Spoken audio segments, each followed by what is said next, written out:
करें। नमस्कार दोस्तों, नीर एक्सप्रेस चैनल में आपका स्वागत है। अभी हम जींद के अंदर पहुंचे हैं और आपकी जानकारी के लिए मैं बता देता हूं कि गांव खापड़ व छात्र में जो सामाजिक बहिष्कार किया गया था उनके पीड़ितों को न्याय दिलवाने के लिए गांव जो खरक गाजिया है वहां के पीड़ितों को न्याय दिलवाने के लिए यहाँ पर SC ST और OBC समाज के वर्ग के लोग जो हैं एकत्रित हुए हैं। यहाँ पर बताया जा रहा है कि उनकी लड़कियों के खिलाफ भी जो कुछ अपमानजनक जो शब्द थे वो बोले गए थे, तो जो खाप चौधरी हैं उनके खिलाफ ये लोग यहाँ पर एकत्रित हुए हैं। और आपकी जानकारी के लिए मैं बता देता हूँ कि यहाँ पर चंद्रशेखर रावण भी 1 घंटे के अंदर पहुंचने वाले हैं और वो यहाँ पर जो SP को ज्ञापन भी देंगे, लिखित में ज्ञापन भी देंगे और जो माहौल है वो यहाँ पर काफी गर्म होने वाला है।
बात यह है कि उन्हीं लुटेरों के नुमाइंदे यहाँ पर पुलिस अधिकारी बने हुए हैं और यहाँ पर जिले के अधिकारी बने हुए हैं, यहाँ पर सरकार में मंत्री बने हुए हैं।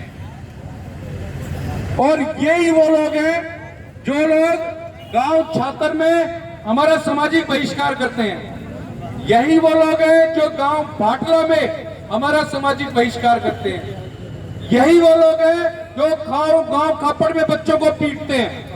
यही वो लोग हैं जो गांव खापड़ में सामाजिक बहिष्कार करते हैं। यही वो लोग हैं जो गांव रायपुर रानी में हमारे लोगों का सामाजिक बहिष्कार करते हैं। यही वो लोग हैं जो मदीना के गांव में हमारे समाज की डेड बॉडी को जलने से रोकते हैं। यही वो लोग हैं जो मिर्चपुर में आगजनी करके एक बुजुर्ग पिता और उसकी अपाहिज बेटी को जिंदा जलाने का काम करते हैं। तो हमें अपने दुश्मन को पहचानना पड़ेगा। यही वो लोग हैं, मेरे साथी अशोक नरवाल यहाँ पर हैं, इनके परिवार के बच्चे को मार कर नहर में फेंक दिया और ये सारे के सारे। लेकिन साथियों, हम लोगों ने अतीत में भी लड़ाइयां लड़ी है और हम अब भी लड़ाई लड़ेंगे। मिर्चपुर में इन लोगों ने, इन्हीं की पुलिस थी, इन्हीं का यही अत्याचार करने वाले थे और इन्हीं का मुख्यमंत्री था। 103 लोगों के नाम उस मिर्चपुर कांड में लिखवाए गए थे आरोपी के तौर पर। पुलिस ने गिरफ्तार करने से मना कर दिया था, क्योंकि जिस तरह छात्र गांव के और खापड़ गांव के इन जाति विशेष के गुंडों ने यहाँ पर 2 बार आंदोलन करके हम लोगों के खिलाफ मुर्दाबाद के नारे लगाए और सरकार को डराने की कोशिश की। छात्र खापड़ में गिरफ्तारी हुई तो हम ये कर देंगे, हम वो कर देंगे। इस तरह मिर्चपुर में भी इन लोगों ने यही किया था, पूरा हरियाणा जाम कर दिया था और इन्होंने कहा था हमको गिरफ्तार करके दिखाओ। लेकिन इन लोगों को ये नहीं पता, पुलिस अधिकारियों से ऊपर, सरकार से ऊपर भी कोर्टें, अदालतें हैं। हम लोग उस टाइम सुप्रीम कोर्ट में गए थे और सुप्रीम कोर्ट ने हरियाणा के DGP को डायरेक्शन दी थी 48 घंटे के अंदर गिरफ्तार कर लो, नहीं तो हम पैरामिलिट्री फोर्सेस से गिरफ्तारी कराएंगे। और साथियों, 24 घंटे के अंदर 125 गिरफ्तारियां हो गई थी। मैं प्रशासन को चेताना चाहता हूं कि अपने आप कानून का पालन कर लो, नहीं तो सुप्रीम कोर्ट में, हाई कोर्ट में तुम्हारे बाप बैठे हैं और वो जब कहेंगे फिर तो तुमको करना ही पड़ेगा और तुम्हारी वर्दियां भी उतरेंगी फिर उसके बाद। और साथियों, ये लोग डराने का काम करते हैं, ये लोग डराने का काम करते हैं, ये झूठे मुकदमे दर्ज करते हैं। आप लोगों को बताऊं, गांव भाटला में हम लोगों के खिलाफ हम लोगों ने एफआईआर दर्ज कराने का काम किया जातिवादी गुंडों के खिलाफ, जिन्होंने सामाजिक बहिष्कार किया था। और उस सामाजिक बहिष्कार के दौरान हम हाई कोर्ट में गए और हाई कोर्ट के जज साहब थे AB चौधरी साहब, उन्होंने हरियाणा सरकार को कहा कि तुम्हारे हरियाणा के एक गांव में दलितों का बहिष्कार हो रहा है, सामाजिक बहिष्कार, ये बहुत गंभीर मामला है, ये बहुत गंभीर मामला है। और उन्होंने हिसार के सेशन जज को ये कहा कि गांव का दौरा करके आओ। और वो गांव का दौरा करने के लिए सेशन जज साहब गए और सेशन जज के साथ 3 एडिशनल सेशन जज और गांव में गए और वहीं पर उनके साथ जिले की एसपी, जितने भी डीएसपी जिले में थे वो सारे के सारे, जितने भी एसएचओ थे वो सारे के सारे गांव भाटला में गए थे। और जज साहब ने हम लोगों को कहा था, मेरे को पीड़ित जो हमारे भाटला के पीड़ित थे उनके तौर पर कहा था कि आप भी हमारी मदद के लिए वहां पर आए।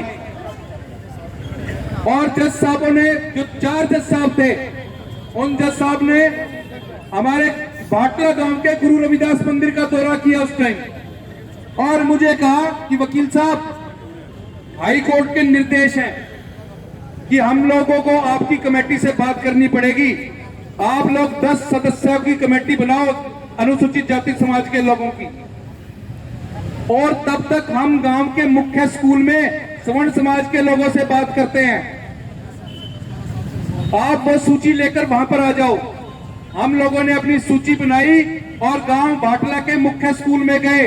वहां पर 300 से 500 लोग सवर्ण समाज के, जिनमें यह जातिवादी गुंडे सबसे ज्यादा मौजूद थे, वहां पर बैठे हुए थे। और जज साहब के सामने भी, चारों जज साहब के सामने भी वो नारे लगाने का काम कर रहे थे कि हम नहीं मानते, हम अपना फैसला खुद करेंगे, हमारी खाप करेगी, हमारा ये करेगा, हमारा वो करेगा, हम किसी कोर्ट को नहीं मानते, हम किसी पुलिस को नहीं मानते। इस तरह के नारे ये जातिवादी गुंडे उन जज साहबों के सामने लगाने का काम कर रहे थे। और जैसे ही मैं और मेरे साथी और वो सूची लेकर 10 आदमियों की वहां पर गए, तो उन जातिवादी गुंडों ने मेरे को देखते ही ये कहा कि ये है बिगन की जड़, ये हमारा भाईचारा नहीं बनने देता, ये जातिवाद का जहर फैलाता है, ये SC/ST एक्ट के मुकदमे दर्ज कराता है, आज इसको ले लो भाई। तो साथियों, उन्होंने ललकारा दिया और 300 के 300 वो जातिवादी गुंडे जो थे, पुलिस भी वहीं थी, जज भी वहीं थे, DSP SP भी वहीं थे, और उनके सामने 300 वो जो गुंडे थे मेरे पीछे भाग लिए। और साथियों, आप अंदाजा लगाओ कि आपके पीछे 300 गुंडे भाग रहे हैं तो क्या हाल होता होगा। लेकिन साथियों, उस टाइम वहां पर पुलिस के कुछ सही अधिकारी भी थे, उन लोगों ने मेरी जान बचाई और मेरे को वहां से निकाला और किसी तरह हम गाड़ी लेकर वहां से भागे और हम लोगों के पीछे मोटरसाइकिलें तक लगा दी गई। और मैंने इस बात की फोन पर SP को सूचना दी, लिखित में शिकायत WhatsApp की। 1 घंटे के बाद पता चला कि मेरे खिलाफ और मेरे भाटला के साथियों के खिलाफ राजद्रोह के मुकदमे दर्ज करती है, राजद्रोह के मुकदमे दर्ज करती है।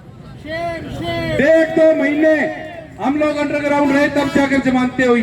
और इसी तरह का सीन आप यहाँ पर छात्र और खप्पड़ के मामले में भी आया है। हमारे साथी दिनेश खप्पड़ के खिलाफ इन्होंने एक आत्महत्या के लिए मजबूर करने का मुकदमा दर्ज किया है। माजरा क्या है आप लोगों को बता देना चाहता हूं। माजरा ये है, मामला ये है कि हमारे साथ छात्र गांव के लोग बैठे हुए हैं, हमारे साथ खप्पड़ गांव के लोग बैठे हुए हैं, और उनके साथ एक गांव है जिनका खरक गादिया, खरक गादिया के लोग भी हमारे साथ बैठे हुए हैं। और खरक गादिया में हमारे समाज के लोगों को जब वो अपनी मरी हुई भेड़ दबाने के लिए गांव के जो हटारोड़ी होती है उसमें गए थे, तो उनको केवल इसलिए पीटा गया कि ये यहाँ पे तंत्र मंत्र करने आए।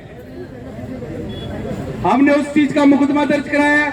उसके बाद दोबारा जो शिकायतकर्ता परिवार था उसके ऊपर दोबारा हमला कर उसकी मोटरसाइकिल पर उस पर तेल छिड़क के उसको आग लगाने की कोशिश की, उसमें भी मुकदमा दर्ज कराया।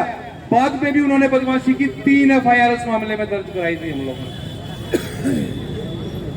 दो पुलिस ने खारिज कर दी और एक में पुलिस ने इतनी ढील दे दी कि उन लोगों की अग्रिम जमानत हो गई।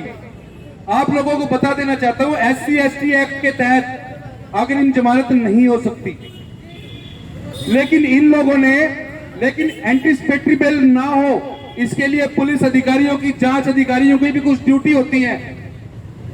उनको जब आरोपी जमानत की याचिका लगाते हैं तो पुलिस को अपना जवाब पेश करना होता है, लेकिन इन लोगों ने इतने जानबूझकर आरोपियों के साथ मिलकर हाई कोर्ट में और सेशन जज की अदालतों में इतने ढीले जवाब फाइल किए ताकि उन लोगों के आराम से जमानत हो जाए। और इन पुलिस अधिकारियों ने खरक गादिया वाले मामले में उन लोगों की आराम से जमानतें कराने का काम किया। कुछ हमारे साथी और आए हैं, सभी आने वाले साथियों को जय भीम।